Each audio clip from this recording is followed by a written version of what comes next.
欢迎来到星星频道，请点击订阅并关注，获取最新资讯。白月泛星开播杀疯，勇夺飙升榜第一，白鹿抗拒能力没谁了。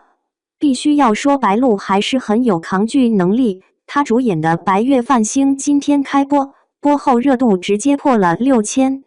更是在飙升榜中拿了第一的位置，剧集数据和话题热度都非常高。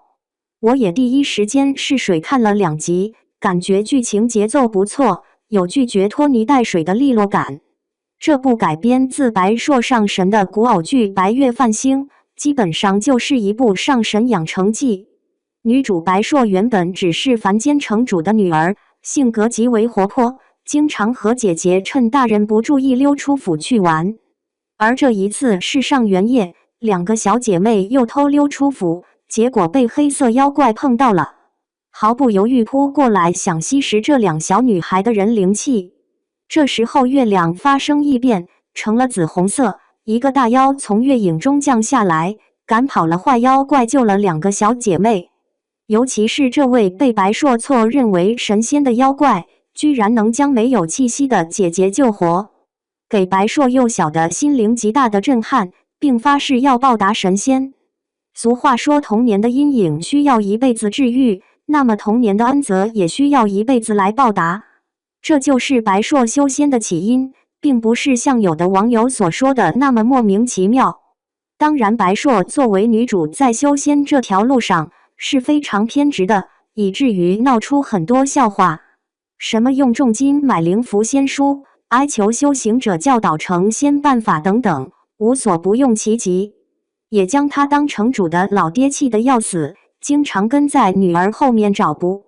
长大后的白硕从孙关主处得知布基楼楼主是仙使，前去求见，遇上了真实身份是极域妖王范月。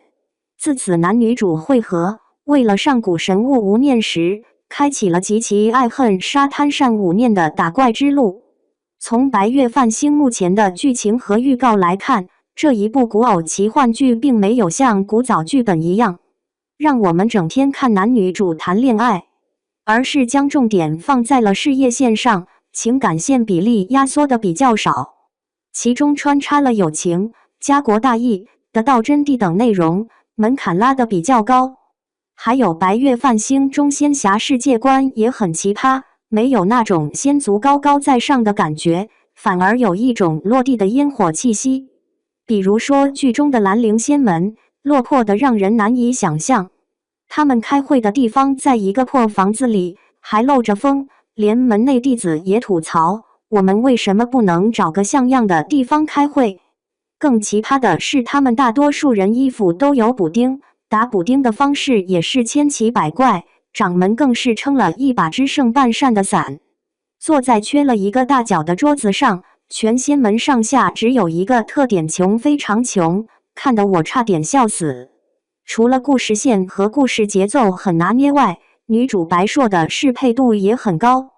出镜时她就是一个调皮的求仙小姑娘，和城主父亲一人一句对着，谁也不让着谁，处处都充满着天真和活泼。在她孤注一掷，尝试用无念石力量冲破结界时，又是有担当和坚持的求仙者。角色的性格细节以及情绪转换，白鹿都诠释得非常到位。在年轻女演员中，她的演技可圈可点。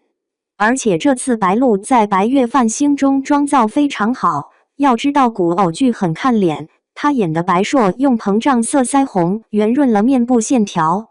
眉眼也用远山眉放大，面色特写特别耐看，完全符合一位凌厉性情的修仙美少女形象。男主敖瑞鹏人气其实不太高，不过在2022年古装武侠剧《少年歌行》中饰演的雷无杰很有看头，这次算是抬咖往上走了。在白月泛星，他一人分饰2角，一边是表面清冷狠厉，内心柔软的皓月店主极域妖王范月，还有一边温柔纯粹却无法和爱人相守的妖神静渊。他的妆造有一点往苍兰诀当中的魔尊靠拢，偏阴柔霸气，目前看尚可，算是无功无过吧。男二目前感官非常好，由常华森扮演女主白硕的青梅竹马中招。我是在《一念关山》中关注到他的，他在那部剧中饰演如意的疯批弟子。要知道，《一念关山》中男主男配都非常出彩，常华森能在其中脱颖而出，也算是相当不容易了。在《白月泛星》中，他饰演的男二重招面容清秀，有一种清冷略带忧郁的美感，总感觉这部剧中又要出一个能让剧迷偏爱的男二。除了他外，在《白月泛星》中饰演反派振宇的韩栋真的很霸气，虽然因狠毒辣但压不住满身气度，我真怀疑男主干不过他啊。目前这部剧剧情正在快速延展，一点不拖沓，可以追起来。